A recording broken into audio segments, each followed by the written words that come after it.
Na entrevista de hoje, gravada com exclusividade para o YouTube, o presidente da Suprema Corte do Brasil, ministro Gilmar Mendes, responde a perguntas elaboradas por detentos do Distrito Federal. Olá, ministro. Uma das perguntas é a seguinte: qual é o plano de ressocialização do ex-detento na sociedade atual? E, na opinião dele, se tinha algum, não deu certo. Por quê? Sem dúvida nenhuma, nós falhamos. Todos os responsáveis pelo sistema prisional, pelo sistema de encarceramento, creio que tem um pouco de responsabilidade nessa falha, na concepção realmente de um plano de ressocialização. Se nós olharmos a lei de execução penal, que é dos anos 80, ela já contemplava uma série de medidas modernas. Já o próprio regime de progressão tem implícita essa ideia de permitir que o detento, de forma gradual, passe por vários regimes e vá atingindo condições de voltar à normalidade da vida social. Também há os conselhos comunitários previstos na lei para que a sociedade, ela própria, naqueles municípios onde haja presídios, acompanhe essa integração e, portanto, possibilite essa reinserção. Mas se nós olharmos a questão no seu todo, vamos encontrar realmente muitos déficits. Nós vamos encontrar aqui ou acolá iniciativas bem-sucedidas, planos de educação, de formação, iniciativas da própria sociedade, pastoral carcerária, participação das entidades religiosas, participação de entes da sociedade em geral nesse sentido. Vamos encontrar também convênios bem-sucedidos com empresas estatais ou algumas outras empresas privadas no sentido de empregar detentos ou egressos do sistema prisional, mas talvez tenha realmente faltado um plano nacional de ressocialização e isto é fundamental, não só na acepção dos direitos humanos, da proteção dos direitos humanos do preso e de cada detento, pela dignidade humana mesmo que ele representa e consolida, mas também traduzindo uma preocupação de natureza de segurança pública. Porque se não há um pensamento de reinserção social, de ressocialização, certamente nós vamos ter um alto índice de reincidência. É preciso atacar a reincidência.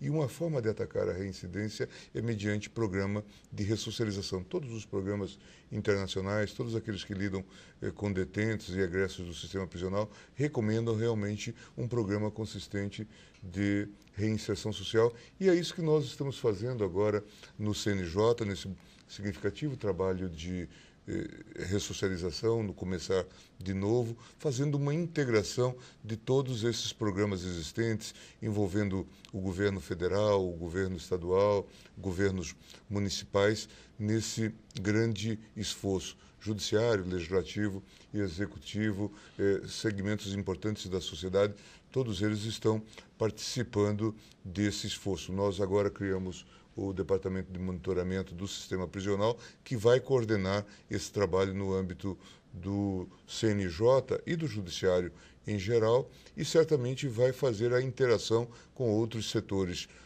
do governo e da própria sociedade. Ok, ministro, um detento pergunta por que a justiça favorece mais quem tem boas condições financeiras e se a justiça não deveria ser igual para todo mundo? Sem dúvida, esse é o objetivo, esse é o grande esforço, justiça para todos e justiça igual para todos. Tudo começa, eu acredito, já no modelo de defesa. A pessoa com melhores condições financeiras certamente logra pagar um advogado privado. A pessoa sem condições financeiras fica a depender da assistência judiciária. Muitas vezes, em alguns estados, ela sequer existe. Ela não existe de forma efetiva. Temos, às vezes, quadros deficientes de defensores públicos. Por isso, nós estamos fazendo um grande esforço também no Brasil de ajudar no desenvolvimento da Defensoria Pública e também, de forma subsidiária, estimular a iniciativa da chamada advocacia voluntária para suprir esses déficits existentes. Mas eu acredito que não há no Brasil uma justiça de classe. Eu vejo aqui no Supremo, nós damos a atenção devida aos processos de pobres e ricos. Se nós olharmos muitos processos que são decididos, eu não tenho ainda todos os dados de forma precisa, mas eu acredito que uma boa parte dos habeas corpus que aqui chegam, eles foram trazidos pela Defensoria Pública, ou muitas vezes pelo advogado dativo que foi designado pelo juiz para o réu pobre. Portanto, nós no Judiciário temos nos preocupado muito com essa questão. Também quando a gente verifica as decisões que são tomadas nos chamados crimes de bagatela, esses crimes de pequena monta, de pequeno significado, baseados no chamado princípio da insignificância, não raras vezes nós encerramos processos. No ano passado, nós creio que extinguimos cerca de 18 processos, portanto, que passaram por todas as instâncias, tratando do furto da fita de vídeo, da pasta de dente, da escova, da maçã, coisas assim que acabam resultando em prisão em flagrante e muitas vezes em manutenção dessas pessoas nos presídios. Portanto, nós temos reagido a essa situação e o Supremo não é indiferente a esse estado de coisas. Mas é um trabalho que envolve a participação de todos, realmente melhoria dos serviços de assistência judiciária em toda a sua dimensão. Defensoria Pública, advocacia dativa, onde ela existe e pode suprir, ou mesmo advocacia voluntária. O presidiário é realmente um prejuízo para o Estado? E por que não se criam projetos para esta mão de obra? Ainda na mesma pergunta, ele quer saber o seguinte: por que o Judiciário não luta por um meio de ressocialização mais rápido? Não vou emitir juízo sobre essa questão, sobre o prejuízo que o presidiário causa para o Estado. Eu acho que o crime causa um grave prejuízo para a sociedade e também para o autor do crime. As mais das vezes ele é altamente prejudicado. Quando ele é surpreendido, preso em flagrante, é punido, aquela punição, na verdade, vai para além dele próprio, atinge a própria família, tem consequências para a sua vida, para o seu desenvolvimento profissional e social. Não é, portanto, apenas para ele, mas claro que há uma visão de que isso tem um custo, que o presidiário representa um custo, há até cálculos em relação a isto, quer dizer, o preso recolhido a um estabelecimento prisional, sem dúvida nenhuma, causa ônus para o Estado. Há também uma preocupação, como eu já disse, em relação à pergunta sobre a ressocialização, no sentido de fato, termos um quadro de ressocialização. Como fazê-lo? Primeiro, nós temos que dar formação adequada aos presos. Muitos presos são analfabetos ou semi-alfabetizados. Então, é fundamental que eles tenham um mínimo de preparo para aprenderem alguma coisa, uma profissão, para que depois tenham condições realmente de reingresso, de reinserção social. Então, é fundamental que nós trabalhemos já no presídio essa condição. Quer dizer, alfabetização, profissionalização, tudo isto é fundamental. E nós estamos realmente atentos a esse desenvolvimento. Depois, é preciso prover condições para que as pessoas sejam aceitas. Daí, várias iniciativas, por exemplo, como a do governo de São Paulo, estimulando que 5% das vagas no sistema terceirizado, dos contratos feitos com o Estado, e agora também com muitos municípios do Estado de São Paulo, 5% das vagas de mão de obra sejam providas com essas iniciativas, com os egressos do sistema prisional ou com aqueles que já estão podendo trabalhar dentro mesmo do regime de progressão. Então, está havendo um grande esforço. Nós mesmos também tivemos uma iniciativa de incentivar o Estado, os municípios, nas obras da Copa, também integrarem, comporem também com a mão de obra de detentos ou de egressos do sistema prisional. Há um convênio da CBF, FIFA, com o CNJ nesse sentido e há já uma recomendação também nesse sentido. E nesse aspecto o Supremo Tribunal Federal deu exemplo, não é? Nós saímos à frente, fizemos um convênio com a Fundação a FUNAP, a Fundação do Apenado aqui do Distrito Federal, e temos 40 vagas. Também o CNJ tem vagas e nós fizemos uma recomendação para que todo o judiciário participe desse esforço em todo sentido, empregando diretamente e também recomendando que haja a utilização da mão de obra no que diz respeito aos contratos de terceirizada, a mão de obra do egresso do sistema prisional e também daquele adolescente eventualmente em conflito com a lei, que também faz parte da nossa preocupação. Outra pergunta, por que a população carente tem dificuldade para acessar a justiça gratuita e seus benefícios? De novo, porque é grande o número de pessoas que têm carências de tudo e também de justiça. E, por outro lado, talvez o aparato público destinado a prover esse acesso, de novo, à Defensoria Pública, ela não está devidamente apetrechada para esse amplo desafio. Por isso que talvez nós tenhamos que buscar formas alternativas, né? Buscar realmente meios alternativos. Daí o nosso incentivo à advocacia voluntária, ou à conjugação da atuação da Defensoria Pública com a advocacia voluntária, para que nós possamos realmente atingir essa democratização do acesso à justiça. Em alguns casos, há um esforço da legislação para propiciar o acesso do indivíduo à justiça, mesmo sem advogado. E isso já ocorre nos juizados especiais, não é? Nos juizados especiais federais, isto vem sendo realizado, mas isso nem sempre realiza um efetivo acesso à justiça. Por quê? Porque a pessoa pode ir à justiça, mas não lograr êxito, por não se defender de forma adequada. Daí a necessidade de, sempre que possível, de um apoio, de um suporte técnico. E é fundamental, então, que nós incentivemos esse esforço que já se faz no Brasil.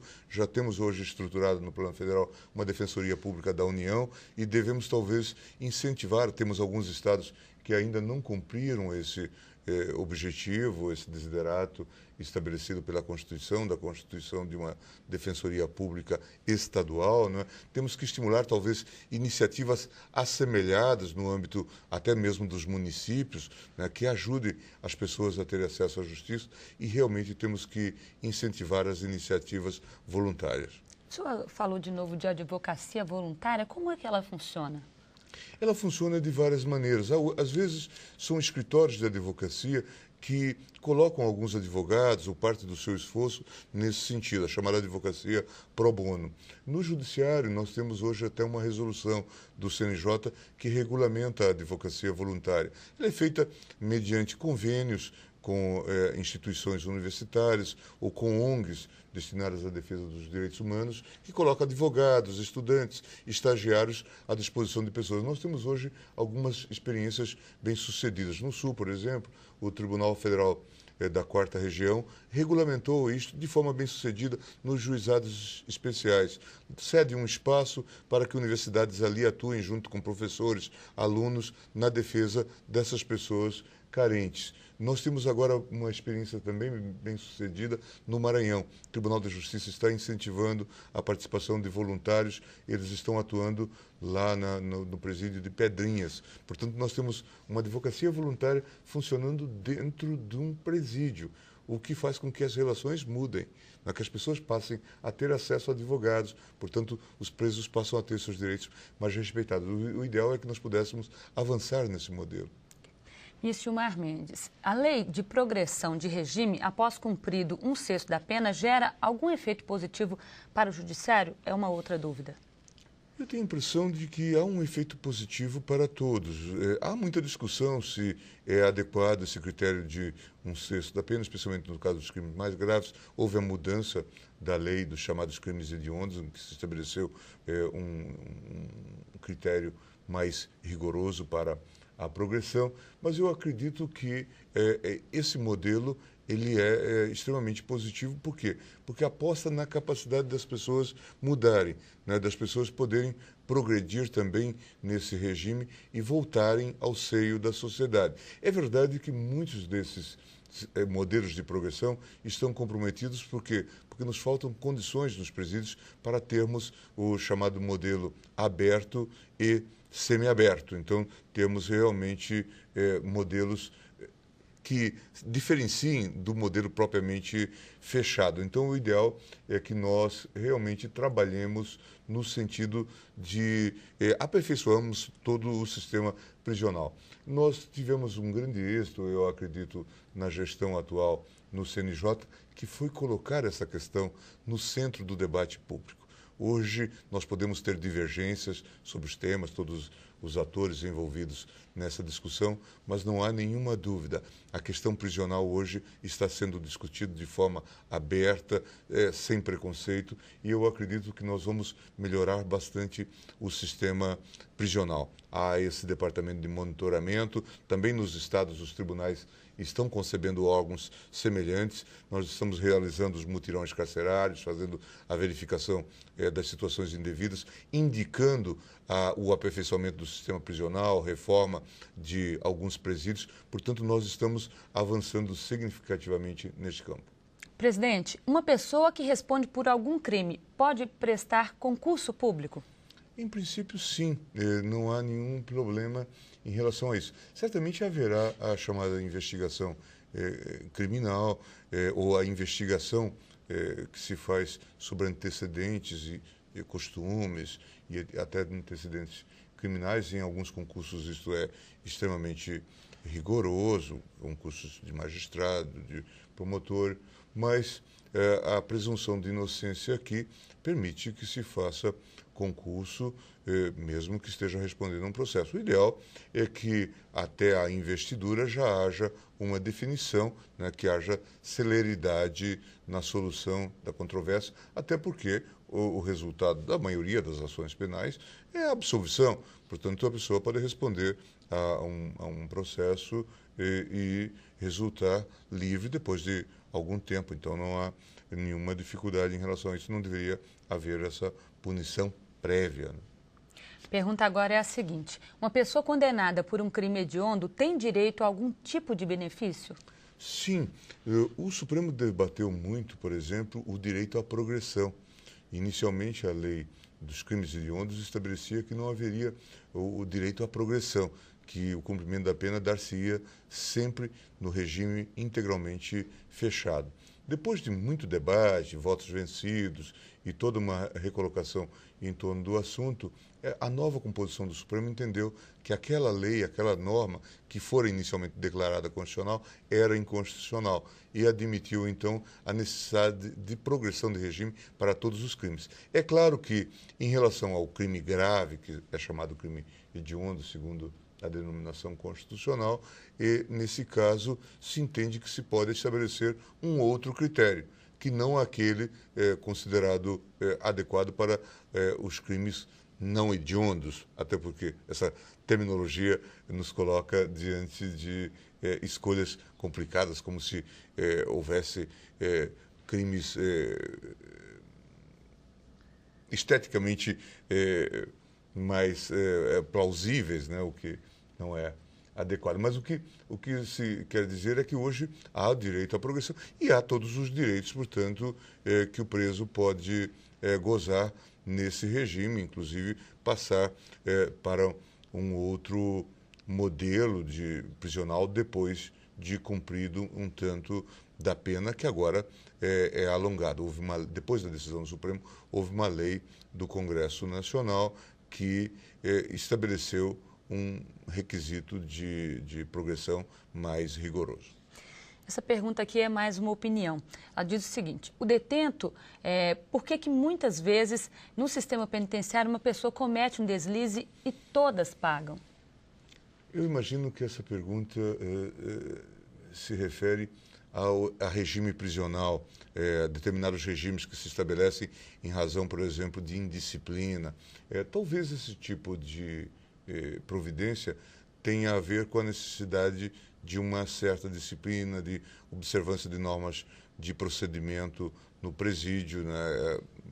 Como se trata de uma convivência numa coletividade, necessidade de um mínimo de ordem para que não haja excessos, não haja perda de controle, não haja ameaça à integridade dos próprios detentos ou, às vezes, dos guardas penitenciários. Então, eu tenho a impressão de que são essas as medidas que são tomadas para inibir eventuais abusos e concitar toda, talvez, comunidade de presidiários a usar do seu próprio poder de persuasão para que não haja excessos, né? Daí, talvez, uma ou outra constrição de forma generalizada. Em princípio, em razão da dificuldade de identificar, talvez, autores da infração administrativa no âmbito prisional, né? Dentro do regime de internação. Imagino que seja isso. Agora, se houver abuso, também isso deve ser devidamente repelido e deve se buscar a proteção judicial. Hoje nós temos os corregedores de presídios, juízes que acompanham, temos centrais de informação que aceitam reclamações. Em suma, há toda uma atenção para o direito do presidiário como um todo. Ministro, está terminando um ano aí. O senhor gostaria de fazer uma avaliação do trabalho que vocês fizeram no Supremo, no CNJ, voltado para os presidiários, para essa situação? Qual que é a avaliação que o senhor faz hoje dessa situação? Eu acho que o balanço é altamente positivo. Creio que nós estamos seguros de ter feito um grande trabalho. Libertamos 18 mil pessoas nesses mutirões carcerários, pessoas que estavam presas indevidamente, seja já o condenado definitivamente ou aquele que estava preso provisoriamente sem sentença por um largo período de tempo. Avançamos no questionamento das condições carcerárias, estamos indicando a necessidade de construção de novos presídios. Creio que houve um movimento nacional no sentido da revisão desse sistema. Estamos estimulando a constituição das chamadas varas de execução penal virtuais, portanto, um controle eletrônico, evitando os excessos, né, que se verificam nesse controle meramente manual. Estamos tentando conceber e desenvolver um controle eletrônico das prisões provisórias para evitar esses excessos também. Encontramos pessoas presas, às vezes, há 10 anos, 11 anos, 14 anos, sem sentença, o que nos envergonha a todos e cria um constrangimento em todos os âmbitos. Então, eu creio que nós temos hoje um outro cenário. Logramos, com a colaboração do Congresso Nacional e do Presidente da República, a aprovação desse Departamento de Monitoramento do Sistema Prisional, que vai permitir que no CNJ haja uma articulação com toda a Justiça e, portanto, depois com o Ministério Público e Defensoria Pública, no sentido do acompanhamento do sistema prisional como um todo. Vejo, portanto, que avançamos muito em termos institucionais e em termos administrativos. Creio que o Brasil avançou muito, é claro. As condições de prisões no Brasil, nós sabemos, são extremamente difíceis, ruins, e estamos procurando melhorá-las com todos esses programas. O programa Começar de Novo, né, que dá uma nova chance ao egresso do sistema prisional, está também sendo articulado e administrado pelo CNJ, com grande participação de governos e da sociedade. Em suma, são múltiplos os projetos que estão realmente mudando a cara do sistema penitenciário, do regime prisional no Brasil. Agora, ministro, queria perguntar para o senhor, qual que é o sentimento que o senhor tem quando o senhor encontra casos como o que o senhor acabou de citar? Um presidiário com 10 anos sem o julgamento.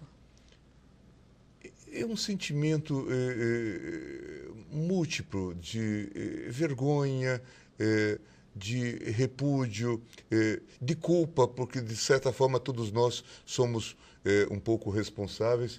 Eu creio que no judiciário, por muitos anos, nós nos iludimos com a ideia de que isso era algo inevitável, de que isso era um problema da administração penitenciária, que é confiada ao executivo. Em geral, é um secretário de Justiça ou é um secretário de Administração Penitenciária, de Assuntos Penitenciários, que trata do tema. Às vezes é a Secretaria de Segurança em cada estado, e é um tema do Estado. Então a gente mais ou menos dizia, não, este não é um problema da Justiça, este é um problema da administração. Mas a execução penal, ela tem que ser supervisionada pelo juiz. Portanto, ele tem responsabilidade. Cabe ao juiz da execução, inclusive, fazer a verificação das condições dos presídios.